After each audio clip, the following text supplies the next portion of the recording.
Saturday and his amazing friends.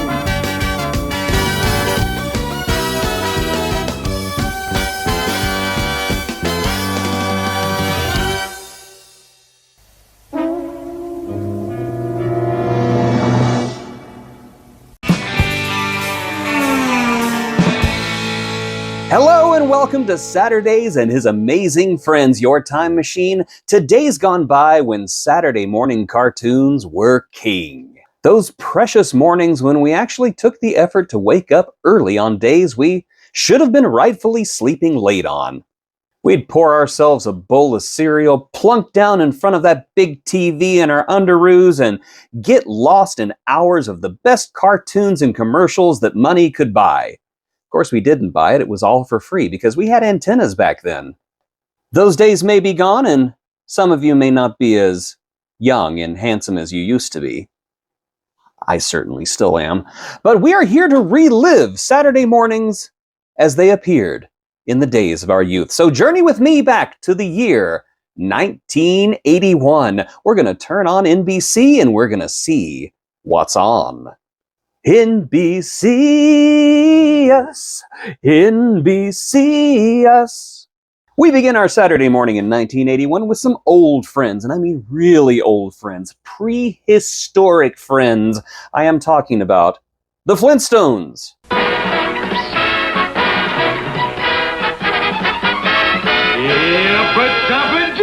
But this was the Flintstones comedy show, and it was different.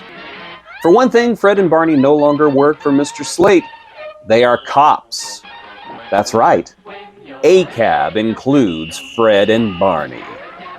They also have this thing hanging around them called a shmoo, and honestly, I don't know if it's an upgrade or a downgrade from the Great Gazoo. In addition, Pebbles and Bam Bam are teenagers now. Captain Caveman is flying around, and there's this weird Addams Family Munsters ripoff in town. Because when I think of the Munsters, I think of the Flintstones. I'm not sure who could have screwed up the Munsters any more than this show did. No, no, no! Back to the depths of hell with you! But first, commercials. Mercy, I race cars, Keebler. See the racing stripes? We bake cookies. See the fudge stripes? Today, fudge stripes are what you get when you don't wipe properly. How many children bought cat food? Exactly. Who was this commercial aimed for? I don't want commercials about cat food. I want commercials about toys and cartoons based on toys and toys based on cartoons. You know, every single cat featured in that commercial is dead now. Just like my dreams. Our first adventure sees teenagers Pebbles and Bam Bam going to a creepy old mansion for a babysitting job because a rich person has moved into it. Because, you know, when rich people move into town, they will immediately find the scariest and most run-down mansion with a perpetual thunderstorm around it, because that is how rich people do. Cartoon logic! So you're Pebbles, and this must be Bam Bam. Nice to meet you, Mrs. Goldnugget. Goodbye. Can someone tell me when Bam Bam became such a wuss-wuss? Baby Bam Bam would have already beaten up everyone in the room and thrown them through a wall. Maturity brought this guy nothing but weakness.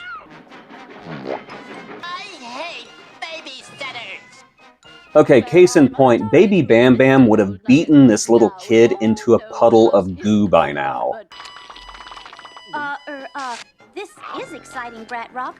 I've never watched TV this way. I like TV. I hate babysitters. You know, I hate this child, but I gotta admit, I almost admire his psychopathic pettiness. So the lights go out and Brat Rock has been kidnapped. Help! It's the ghost of Brado Billy! He's got It's a win-win. Let's go home. Okay, fine. Brat Rock has been kidnapped by the ghost of Bronto Billy, and now it's up to Pebbles and Bam Bam to save the day. Wait, is this just a ripoff of Scooby-Doo? Why rip off Scooby-Doo? They're all owned by Hanna-Barbera. Why not just send Scooby-Doo to Bedrock? It didn't have to be Scooby-Doo. It could have been a distant ancestor of Scooby-Doo. You could have called it Scooby-Rock, because the puns were always lazy. It just doesn't make any sense. It's stupid. It's dumb. Why rip off your own studio? It's deranged. It's psychopathic. It's, ooh, a commercial. Kellogg's Frosted Mini Wheats taste so great, even the two-headed giant took sides. Frosted Mini Wheats are part of this nutritious breakfast. Delicious. I have no proof, but I'm pretty sure that giant just beefed. Back of the elevator. Maybe it's a secret panel. Okay, I get that you're trying to be the entire Scooby-Doo gang, Pebbles, but that was a leap. I don't know why I'm saying this, but here goes everything. Poor Dino. You know, he's got to be elderly by this point, and they're just putting him through the ringer. Seriously, let's do the math. Let's say that Dino is conservatively a year old when Pebbles was born, and she is conservatively 17 at this point.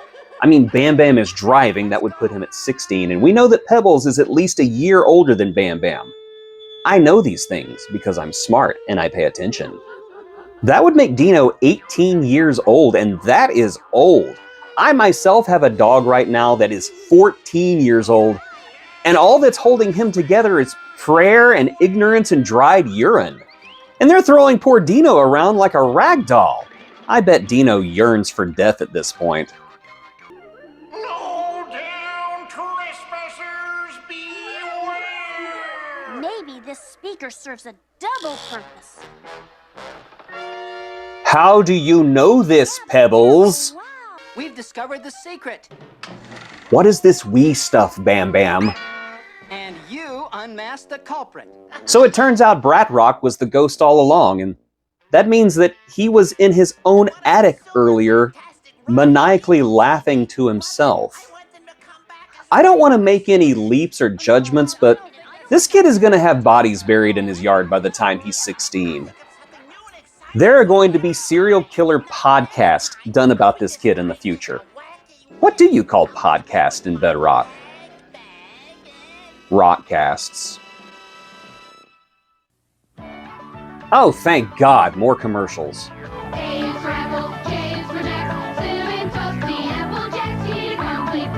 Ah, yes, Apple Jacks. For those people who thought that Fruit Loops were too excessive. I'm trying to eat my mono-flavored cereal in peace, you jerks! Applejack cereal from Kellogg's can be part of a nutritious breakfast. So can Jack Daniels if you're not a wimp about it. The next episode is about Fred and Dino and something called a cave mouse. Now, this cave mouse is wreaking so much havoc in the Flintstones household that Fred and Dino actually retreat to the countryside to go camping so they don't have to deal with it. You know, Dino, we just gotta get out of the house and get away from that cave mouse. Hey, what would you think of taking a camping trip to get away from it all? Forget Wilma and Pebbles, I guess, because Fred sure did. Okay, Dino, I'm gonna catch us a batch of yummy fish while you set up camp. Yabba dabba doo. And how do you think Barney feels about this? Fred ditched him to go camping with his elderly dog. The cave mouse tags along with the two of them to the countryside because the cave mouse is just that petty, and the Flintstones comedy show quickly pivots into a Tom and Jerry ripoff, which, I don't know, makes more sense because they didn't own Tom and Jerry. Now that's a show they could rip off and not look completely dumb doing it.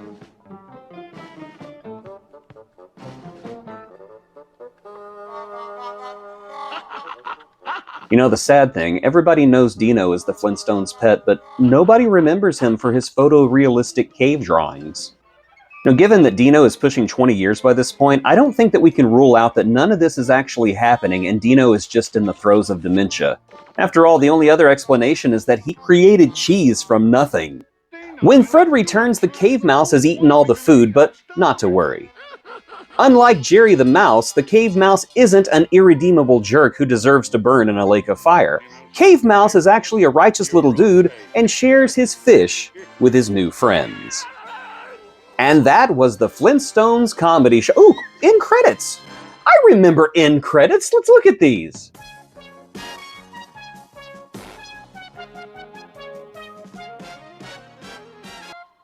Wait a second. Renea Bourgeois, Paul Rubens, Zelda Rubinstein, Charles Nelson Riley? Wait a second. Odo, Pee-wee, Tangia, and 95% of all 70s game shows in one voice cast? The Flintstones comedy show did not deserve a voice cast this stacked. During rush hour, I always get a seat. A porcupine. Call me Poppy. Can we bear porcupines? Can you bear sharing Kellogg's Sugar Corn Pop cereal? Wait a second. So Poppy the porcupine, knowing that his mere touch could hurt somebody severely, got onto a crowded subway at rush hour and just felt entitled to get a seat? What a prick. Give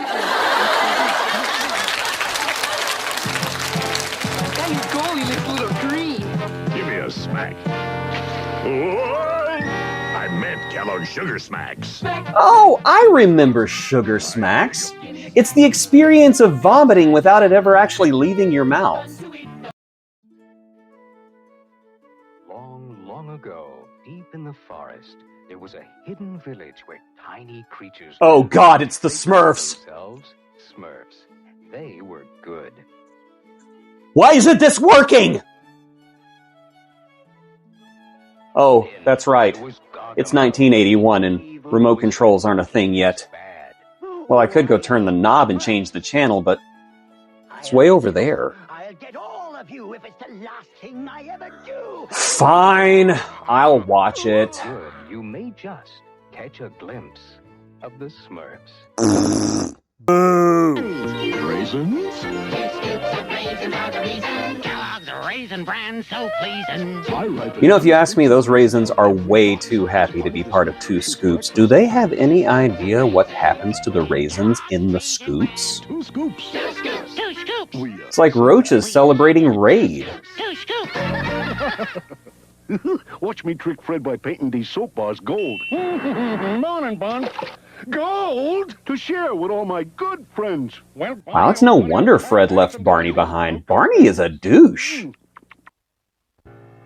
You know, I shouldn't be complaining about the Smurfs because I was secretly a Gargamel fan. I loved Gargamel.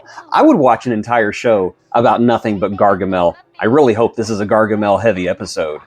They even robbed me of one of my 9 lives. Who the hell is this? So this is Hogatha, and she's a witch, apparently, and she's trying to disguise herself as a Smurf so that she can go to their village and enact some kind of revenge for something they did to her, and I don't even know what it is.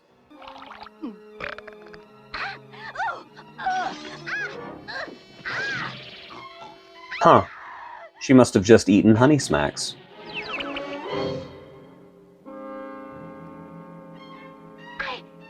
I did it. Hogatha's disguise is perfect, except for one little exception. Oh, except I haven't got a tail. Just have to make one. This pea should do for starters. I'll just add a splash of color. There. Now a spot of blue. And presto. So Hogatha, disguised as a Smurf, discovers Vanity Smurf admiring his own reflection because names are sometimes people's only personality trait. I'm looking at you, every Kardashian ever. She accompanies Vanity to the hidden Smurf village, and there she gets a first look at Smurf communism. Get back in line.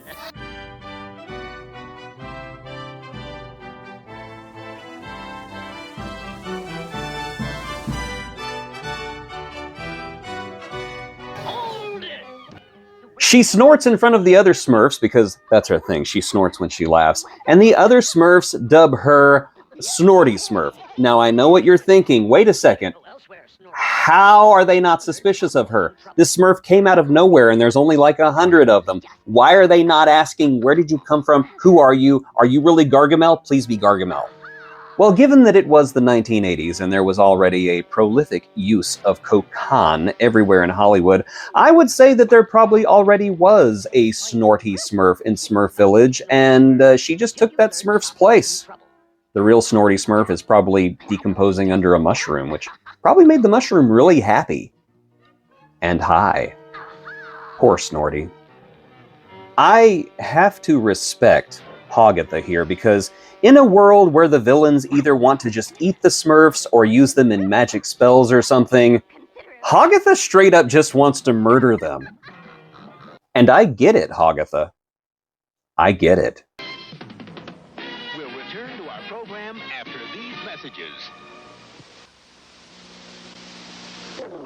Ray Raisin, your roving reporter here to ask, did Kellogg's just put more raisins in their Raisin Bran? What's the scoop? Oh, here we have a raisin investigating the genocide of his own people, and he seems strangely cool with everything. Every box as part of this nutritious breakfast.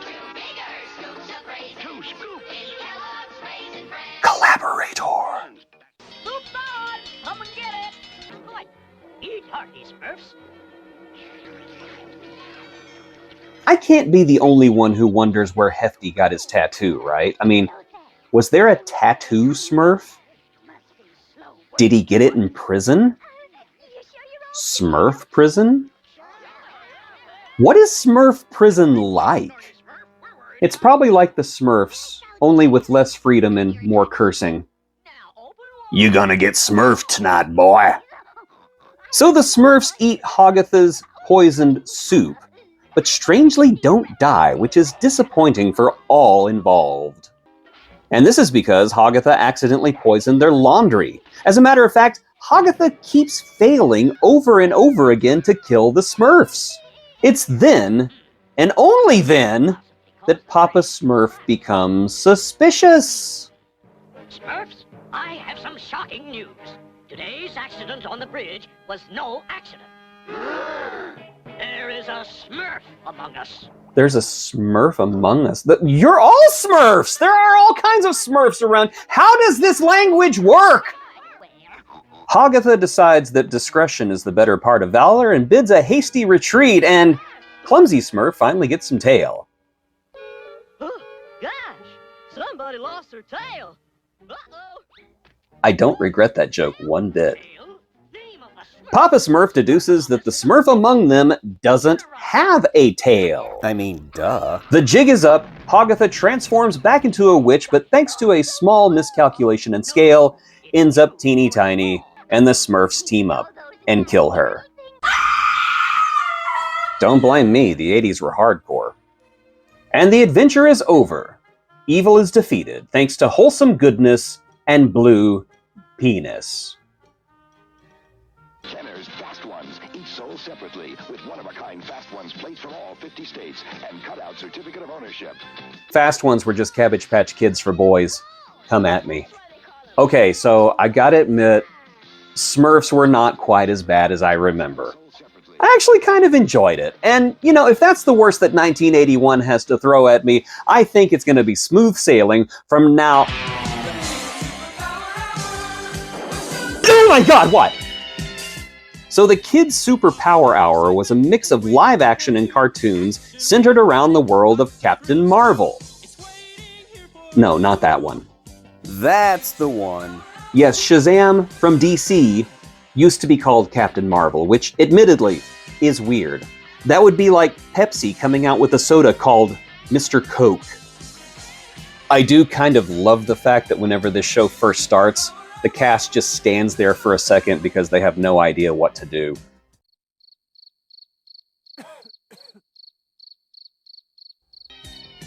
The live-action segments features Rex Ruthless, Misty Magic, the Weatherman doing something that looks like it would get him on a list that would keep him away from schools, Captain California. Oh my god, he's having a seizure! Someone help him! Dirty Trixie? I'm sure she is. Gorgeous Gal, and finally, Punk Rock, as interpreted by a 70-year-old man who has no idea what punk rock actually is. These grown adults in ill-fitting costumes play to a captive audience of what I assume are kidnapped children. It's like the Mickey Mouse Club, only everything is terrible and the audience is suffering.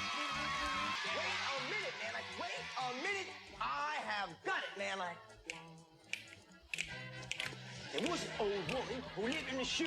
She had so many children, she didn't know what to do. So she moved into a shoe store. How wouldn't you? Misty, I think Chief Hardy should arrest Punk. What for? Impersonating a human. Huh? Punk's a little squirrely. I used to have a pet squirrel that stole my shoes. Gee, Trixie, what's the best way to catch a squirrel? Climb a tree and act like a nut. I want to go home. The Kids Superpower Hour with Shazam will return after these messages. Thank God for commercials. Alfie, look! The ears are missing from Alphabet. Sounds like Nasty McEvil. He steals letters so kids can... You know, it's appropriate that we're seeing this commercial now because I could eat a box of alphabets and poop out a better script than what is in the Kids Superpower Hour. We now return to the Kids Superpower Hour. Hey, weatherman. Yeah, Rex. How much is 5Q and 5Q? 10Q. You're welcome. When are you gonna let us see our moms and dads again? You know, Cal, that's your problem. You take things too seriously. Maybe you need some laughing lessons.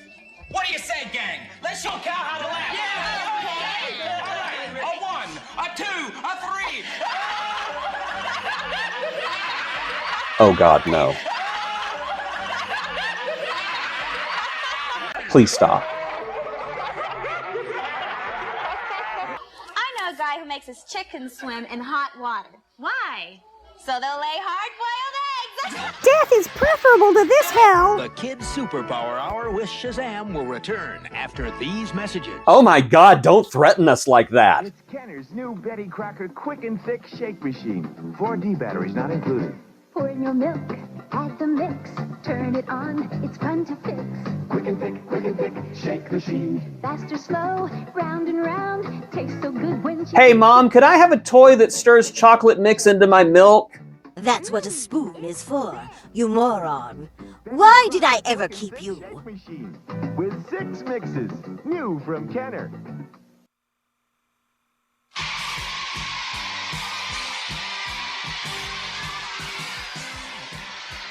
Look at how much fun these kids are having. Everyone at home, listen! We're not the first live studio audience. The first live studio audience is dead. Help us! Help! Okay, enough torture. Let's get to Shazam! This is Billy Batson, star reporter for station WIZZ TV. Ah, yes, Wiz TV. I hear that their programming is held to a golden standard. In this Filmation adaptation, Captain Marvel, Mary Marvel, and Captain Marvel Jr., yes, really, all live together with their Uncle Dudley and Dudley's boyfriend, a talking tiger named Talkie Tawny. You know, it's neat to see one of Tony the Tiger's first starring roles. According to my almanac, there isn't. Then what's that blocking the sun? Yo, mama. Good day, Earthlings. Heavens to Murgatroyd. Did he just rip off one of Snagglepuss's catchphrases?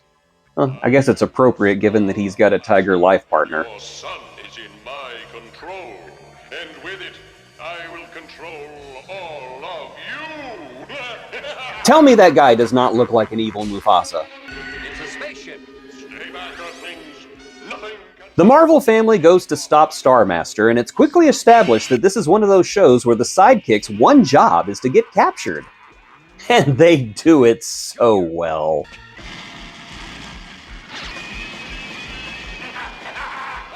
Oh no, I'm cornered by the heat beam. There's no possible way I can escape. Oh.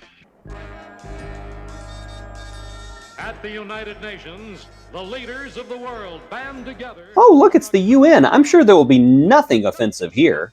Then we will have to know exactly where Starmaster is going to strike first. Oh no. And because 1981 feels like I've done something I should be punished for, the cartoon versions of the superheroes from the Kids Superpower Hour show up. And what is worse is that they're used as a handy-dandy story shortcut so they can find the bad guy. But I need the help of some of your students. Oh, my gosh. You must really be in trouble. Okay, I'm gonna hand it to that teacher. That was a solid burn. Understand that you can read minds, long distance. As long as the line isn't busy. Star Master, my mind is calling yours. Oops. The number you dialed is not in service. The Kids Superpower Hour with Shazam will return after these messages.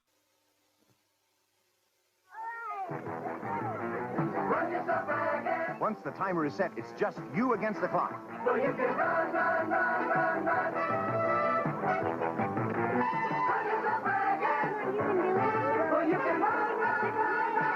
When moments are ticking away, something has got to run out first, the clock or you. Where was this whenever I was a kid? That is rad! I want one, and I want one now! The heroes of Hero High erect a force field to protect the city, and so, of course, it fails immediately. Just like all of them should fail immediately. They should go into, like, the superhero armed forces or something.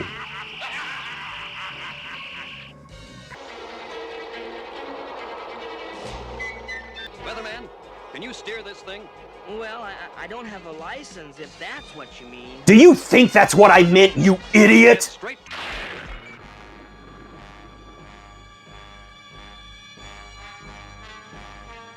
Am I the only one who's realized that everybody chilling out in the Batson family home just found out what Captain Marvel's secret identity is? And nobody seems to care? Long story short, Captain Marvel confronts Star Master, Mary Marvel and Captain Marvel Underoos are unfrozen, and Captain Marvel murders evil Mufasa.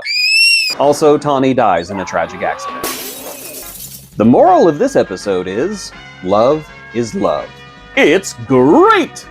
Okay, so what's coming on next? Yes!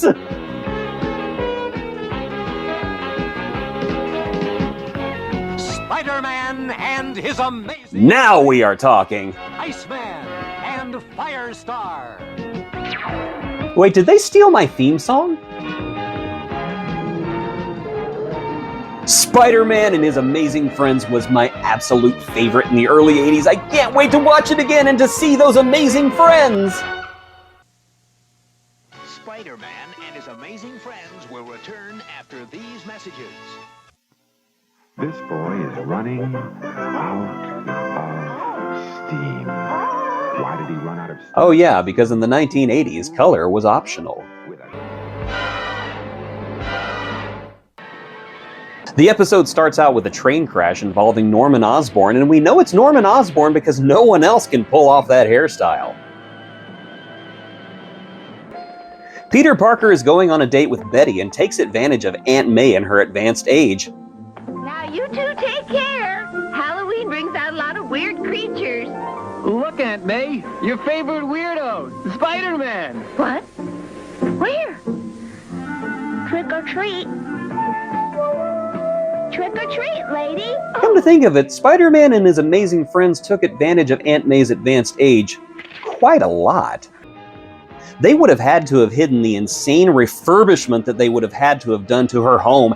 Yes, her home, to install their secret crime-fighting headquarters. I could just see it now. Peter, what's all that noise up there? It's nothing, Aunt May. It's just a woodpecker. It's a woodpecker. 5 woodpeckers.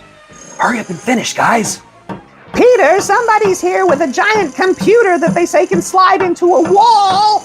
Oh yeah, Aunt May, we're gonna use that to play Pac-Man. Oh, okay. He's such a good boy. You know, they never would have been able to pull this crap with Tom Holland's Aunt May. At least not until after the 3rd movie.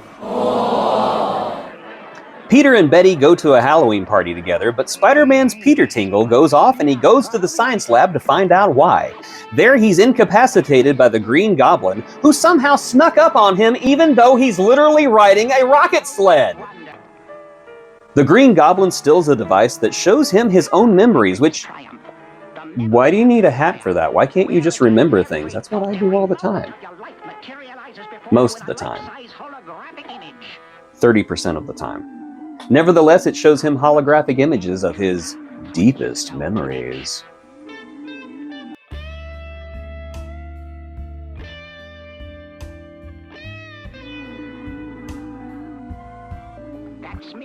Norman Osborn, titan of industry. One moment before the explosion that transformed my life.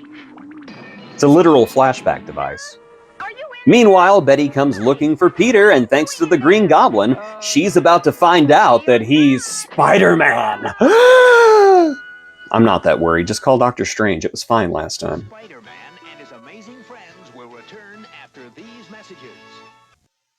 It's a beautiful day for Digital Derby, ladies and gentlemen. Tiny Heel starts out cautiously. He jams his car to second gear. Now third. He's really moving. You know, Digital Derby may look terrible by today's standards, but you never have DLC, and I bet it plays better than Superman 64. Digital Derby Auto Raceway comes complete with lap counter and timer by Tomy. Ready or not, here I come. It sure does take this woman a long time to open a door. Spider-Man keeps his identity secret by blinding his girlfriend, which... okay, rude. Stop whining, Betty. Most of your sight will return. In time. Ow! I can't see anything. Or not. Oh, you practical joker.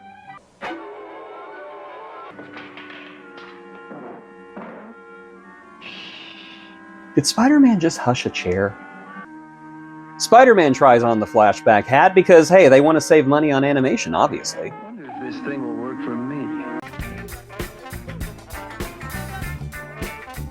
I'm so cool.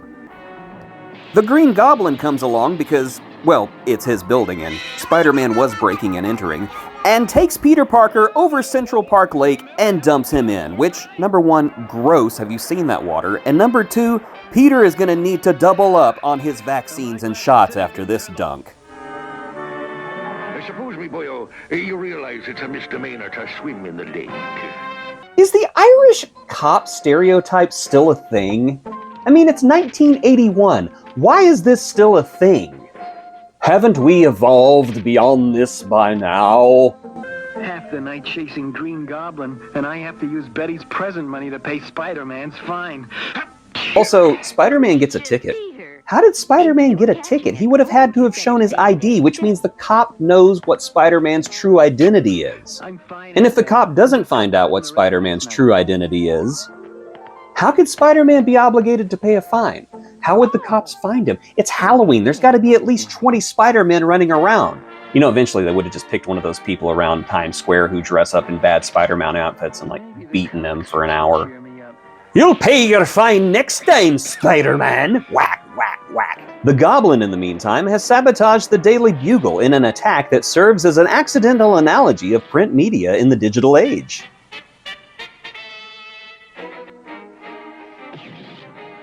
If I ever find one of these lying around again, I swear to fucking God, I will stop being so polite. Get the fuck out of my sight before I demolish you. I can still fucking see you, Mini-Me! The Green Goblin appears to take credit for sabotaging the Daily Bugle, and J. Jonah Jameson, of course, reacts in a very thought-out and level-headed manner. Of course, this puts Spider-Man in the unenviable position of being forced to save his own boss. Okay, Mr. Jameson, I've got you. Spider-Man is...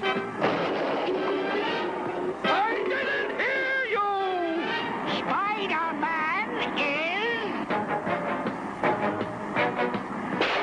I said... Okay, I don't care who you are. That's funny. Long story short, the episode ends with Spider-Man killing the Green Goblin and teaching kids the terrible lesson that black cats are an appropriate gift for Halloween. Don't give black cats as Halloween presents. Ever. Get them out of the trash like I did.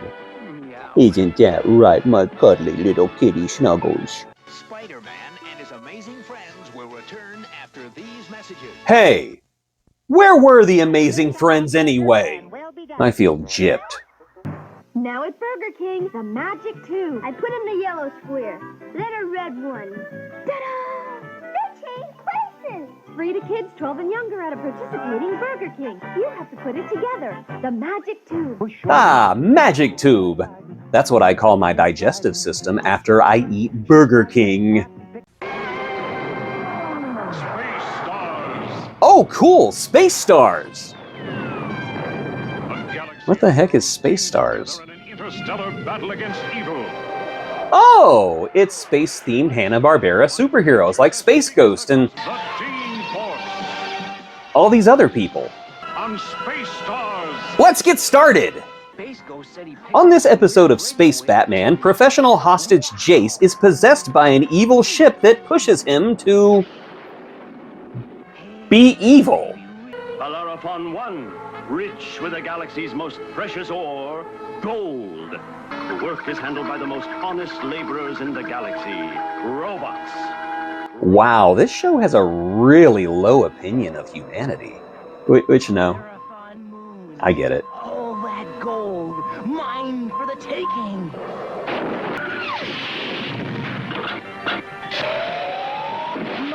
Mine, all mine. He did not just do the Scrooge McDuck money swim. Space Ghost figures out that the person making Jace evil is the wizard and vows to find him no matter how long it takes, no matter how arduous the task is, no matter the sacrifices he must make, no matter if it takes years, or years upon years, or centuries, or... Oh, there he is. You were right. There it is. It's jet black. No wonder we couldn't get a visual. Yeah, I hear that's how the cloaking devices work on Star Trek. While Space Ghost confronts the wizard, Jan finds his emotion machine, which he's been using to manipulate Jace into doing evil. She uses it to make the wizard feel overwhelming fear of Space Ghost. Personally, I think it would have been funnier if she would have pressed the love button.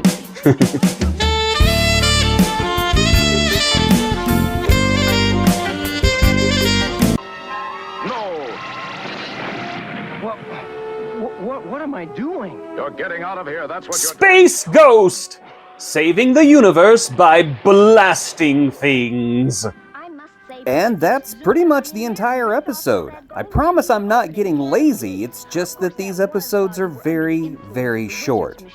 And I'm very lazy.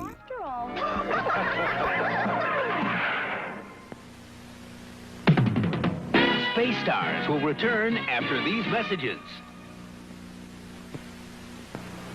The Legoland gas station. You built it for action. You can raise a car up on the lift and check the underside. What is this, a Lego set without an IP? Where's the Avengers? Where's the Hobbits?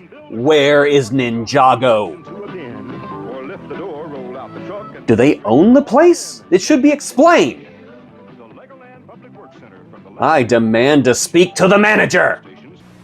Presenting Ronald McDonald in How I Met Grimace. Oh, yeah. Ah, Ronald McDonald recounts the time that he met Grimace as a baby. This is a lie, of course, because I remember how Ronald McDonald met the Grimace. Because the evil Grimace had grabbed all the cups. Where's the Coke? The Grimace was evil. And now it's time for... the Teen Force. In space? Teens in space with very specific superpower. This is just the Legion of Superheroes. By the dreaded Uglor's warship orbiting above Mura like a giant vulture. I love that they have a bad guy named Uglor. Does he have a son named Stinkor? Does he have a wife named Grossorella? Uglor is out to conquer the galaxy by firing snot rockets at peaceful planets, and if you touch one of these doom boogers, it will age you into your retirement years. Which doesn't seem that bad. I could use a nap. When the planet's covered in this sinister snot surrenders, he gives them the antihistamine. Now it's time to meet the Teen Force.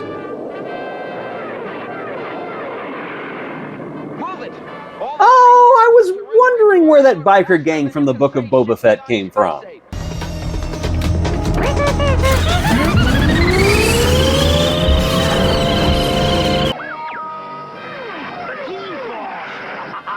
This is perfect. Take us behind the nearest moon. Sure is peaceful for a planet that's supposed to be under attack. Maybe Uglor has decided to skip this one. No, I sense his presence nearby. Thanks, Counselor Troy. There's no way we would have ever figured that out. The Teen Force battled the Battle Boogers, but call it quits when the cutest among them is turned into a pensioner. You win! We surrender! They surrender to Uglor, but then change their mind and attack him. Hey, it's a good thing that the Teen Force doesn't believe in following the rules of warfare. I'll see you at the War Crimes Tribunal. Eventually, everything is fixed in the 15 minutes that they're allowed, and the moral of this episode is, everything can be fixed with explosions. Space Stars will return after these messages. Well, imagine your surprise. You know, I hear that they're going to put some of those candies in that weird new Alien movie that they're making. I bet it's going to flop hard. Say hello to the Herculoids. The Herculoids are a bunch of monsters that hang around with primitive people who live on a desolate world until they don't and end up in space somehow. It's a whole thing. I'm not even going to try to begin to understand it. Another thing I don't understand is what they're doing hanging around Legend of Zelda enemies. Wait a minute. Where have I seen these guys before?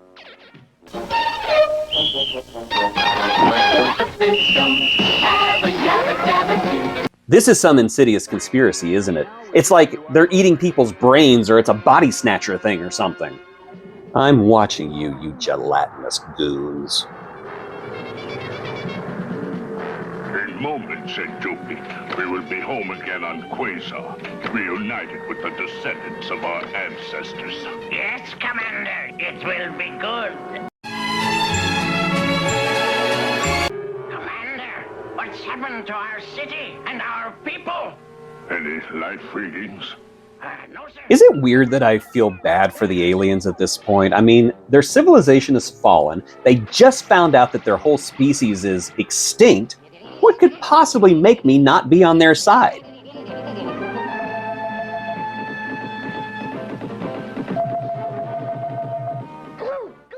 Oh! Kidnapping. Got it. Something has happened to Dornall. Come, Tara. Where is my son? He is safe, and I will keep him until I have discovered the fate of my people. Your people?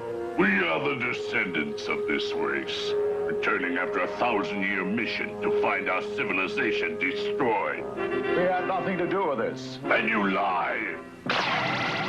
You know, I gotta say that if you come from a super advanced spacefaring civilization and you think that your home planet was destroyed by some shirtless guy in a loincloth, maybe your civilization was not that great. Sandor is captured and Tara has to go pick flowers because the script demands it. Actually, it turns out that these flowers are growing on the Herculoids planet and cause the alien civilization to go extinct. Because of allergies. 2 episodes in a row that have to do with allergies in some way or another. God, I love Saturday mornings. Now we shall see who is master of this world. I swear these aliens probably went extinct because of their own pig-headedness. There was only one? Yes. And it will have to do. With the flower in hand, Xandar is about to be all diplomatic and stuff. Oh, never mind, he's just gonna poison them. You fear this flower. It is poison to you. The aliens leave and vow to return one day. Only they don't. This is the last time we ever see them, so I'm just gonna assume they all died. Yay! More violence! Next cartoon! Tauntaun! Tauntaun! From Kenner's Star Wars The Empire Strikes Back collection, it's Tauntaun. My mission is urgent. Tauntaun has removable reins and saddle. Action figures each sold separately. Hail, rebel soldier! Han Solo, help! Luke Skywalker's in danger. Tauntaun's front and hind legs move. Luke's But can you cut it open and put Luke inside? Oh, you can. The Empire Strikes Back collection. Action Jesus! separately. From Kenner. That's right, it's more Space Ghost and the Teen Force. The rest of the Wait, is this a cinematic universe to compete with the Hero High Shazam universe? Who will survive and who will fall? Who will be left to fight the might of the Laugh Olympics? Trouble, Space Ghost? Something big is bearing down on us from overhead. I've sensor scanned the comet. There's some kind of little metal box in the core. Remote control device? It's the work of the commander, mastermind of remote control.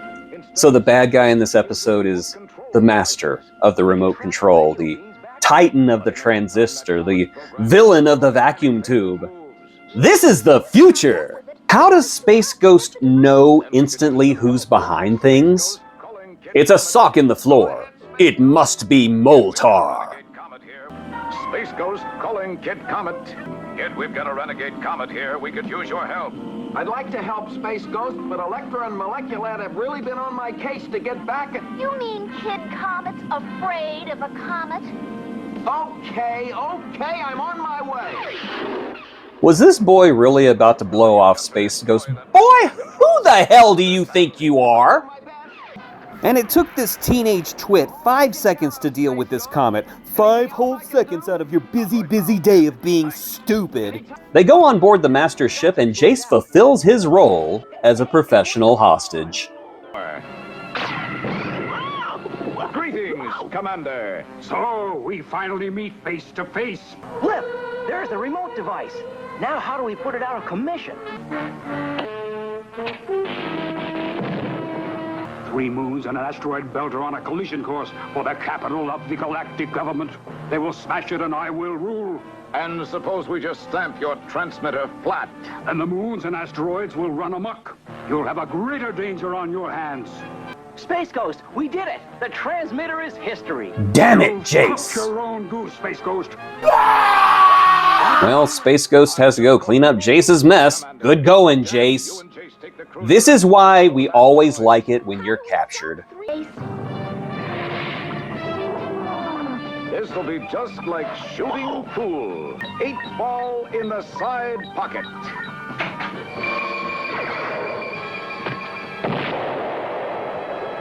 You done been space hustled by...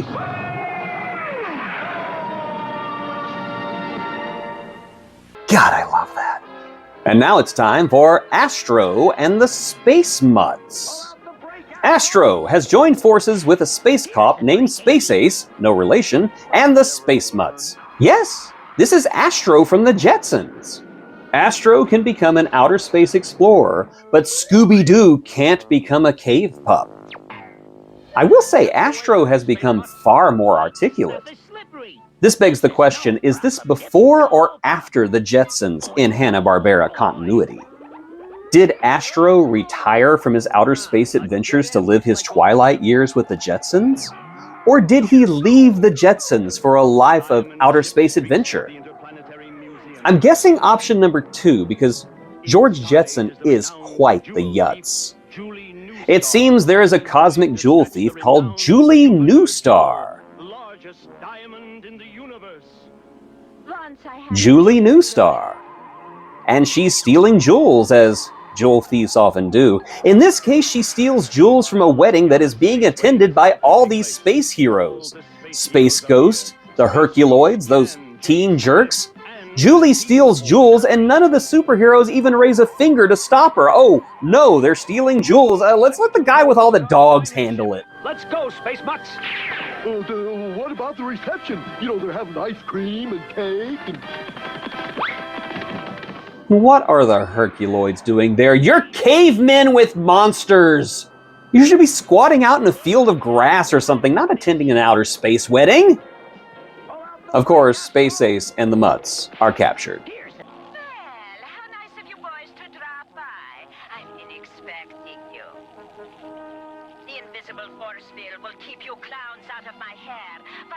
Invisible force field, but we can see it, it's right there.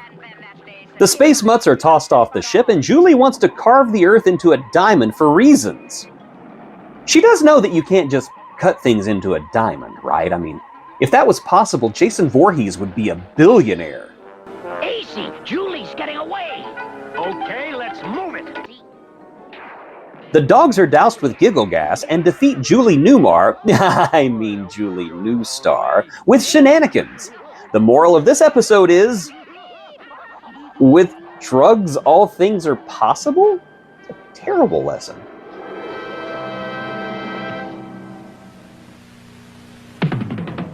Space Stars will return after these messages. Let's get Beauty Secrets Barbie ready for our date. Press her back and you can make Beauty Secrets Barbie move her arms to use her beauty kit. Yes, press the button and watch Barbie gouge her own eye out. Hey, look out for the space booger! Oh, too late. Captain, quick! The blinky thing is blinking! I can't wait to transfer off this tub and back onto a regular ship. Listen, what was that? No! No! Keep away!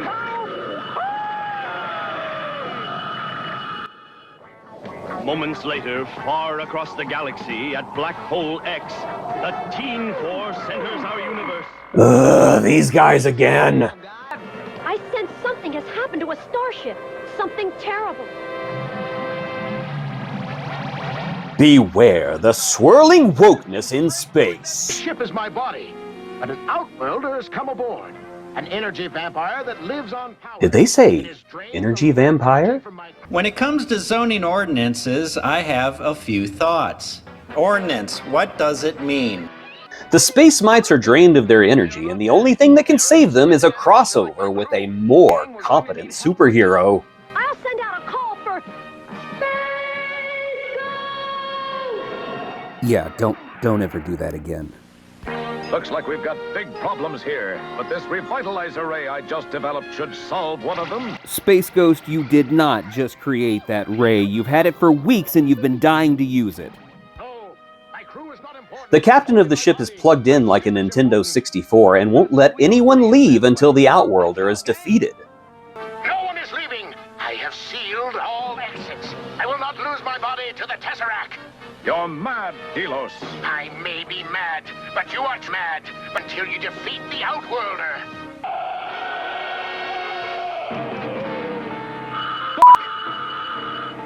Right back at you. No, Space Ghost. It feeds on energy, remember? Don't you lecture Space Ghost, you teenage twit!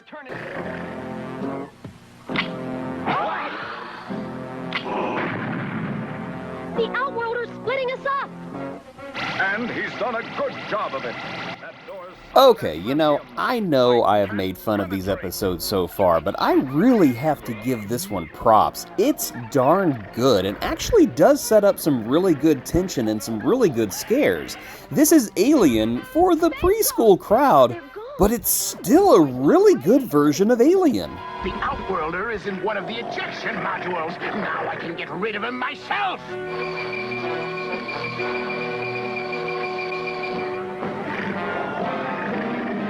Wait, is that a curtain? Did that escape pod just close with a curtain? We've just been ejected. We're falling into the Tesseract. What does it say about how crap the Teen Force is that they have officially taken the role of professional hostage from Jace?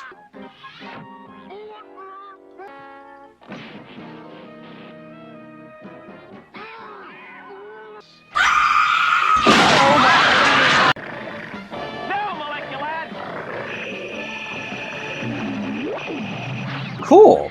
They aliened the alien. It's almost unbelievable how enjoyable this crossover is. It is exciting. It is clever. Is it a little, derivative? Yes, it is. But there's lots of pew-pews and aliens, and listen, it's just fun. It's a lot of fun. So, thanks to Space Ghost and the Teen Force, the galaxy is safe from two power-hungry enemies. One, a greedy ship's captain who will pay with time behind bars. The other, a ruthless alien condemned to do his time in time itself. Aren't we all doing that already? The moral of this episode is, of course, the Teen Force sucks. Space Stars will return after these messages. It's the Dolly Pops Dress Show. Dolly Pops Dress Show. Oh, Dolly, Dolly. Dolly Pops, sure to entertain your little girl for minutes. What's pink and white and lots of fun? It comes inside honeycomb. That's a disgusting joke, and someone your age should not be making... A pack of Trident bubblegum. Oh. Your Honor, let's look at the evidence. New Dinky Donut cereal looks like little donuts, but it stays crispy in milk. Donut cereal? Vitamins. That's amazing! Where is that today? Cereal is a good part of this The future sucks. Case is closed. New Dinky Donuts looks and tastes like little donuts. But it's really a delicious cereal. I love it. Well, you open up the gate. There's a little bowling alley right there. You wind up the ball. It's got little bowling shoes to wear. Strolling, bowling, strolling, bowling, strolling, bowling, strolling, bowling. It's a little I ain't gonna lie. Strolling bowling looks rad AF. Strolling Bowling is a little portable bowling alley from Tommy. The Ronald McDonald McPlayers present Once Upon a McTime. Oh my, I'm so nervous. One day, Is Mayor McCheese participating in the genocide of his own kind? No. He's only moving himself into a position of power so he may feast on children himself. From Kenner's Star Wars, The Empire Strikes Back collection, Millennium Falcon that you put together, batteries not included. Nice landing, Han Solo. Uh-oh, come on, Chewbacca. Stormtroopers are coming. Action figures each sold separately. Got him on radar. I'll fire the laser cannon. There's even a hidden storage hatch. Ready for takeoff. Jump to light speed. We're gone. On to the Death Star. Millennium Falcon from Kenner's Star Wars, The Empire Strikes Back collection. Action figures each sold separately. No notes. It's beautiful. Once upon a time, there was this wagon load of blueberries. Oops. And there was Waffalo Bill eating his Waffalo cereal. Suddenly, they got together. This gave Bill an idea. I'll put blueberry flavor in my Waffalo's. What should I call them? New blueberry flavor Waffalo cereal, naturally. Yeah, they're a good part of this new... Waffalo's? Now there are two kinds of Waffalo Oh my cereal. god, future generations were robbed of this greatness. What are you doing? Giving my cereal to Maynard. Who's Maynard? My friend. Oh. You know, this multi-meal commercial would be a horror movie in any other reality. What a creepy swamp. It's Kenner's Dagobah Action Dagobah? Playset. You have to put it together. Action figures each sold separately. Yoda, I'm stuck. Fear not, Luke Skywalker. I'll save you. Now I'll teach you the ways of the Jedi with the lightsaber. Now how to levitate. I'm trying, Yoda. I did. Dagobah Dagobah? Action Playset. Dagobah Dagobah? Action Playset. Dagobah Dagagay? Action Playset. Dagobah Gabaga? Action Playset from Kenner's Star Wars: The Empire Strikes Back collection. Action figures each sold separately. Ugh. My dad's calling me. He wants me to mow the lawn again. Didn't I do that last month? Well, sports is coming on anyway, so that was the lineup from 1981 on NBC. I hope you enjoyed this sarcastic trip down memory lane with me, and I truly hope it was a trip for my Patreons, John Borg, James Givens, and Bradley Amiel Julian. Thank you, fellas, for believing in me, for watching my stuff, and most of all, for sending me money. If you would like to become a Patreon, please take a look at the video description below and sign up. You can do it for less than $5 a month. That's right, less than the cost of 3 boxes of donut cereal. Never gonna get over that one. Bring back donut cereal and some Waffalo's. We can eat those cereals as we play Run Yourself Ragged. And of course, please like, share, and subscribe if you liked what you saw here. And if you didn't like what you saw here, I am the Nostalgia Critic. But if you did like what you saw here, I am Jason Roy Gaston, and this was Saturday and his amazing friends.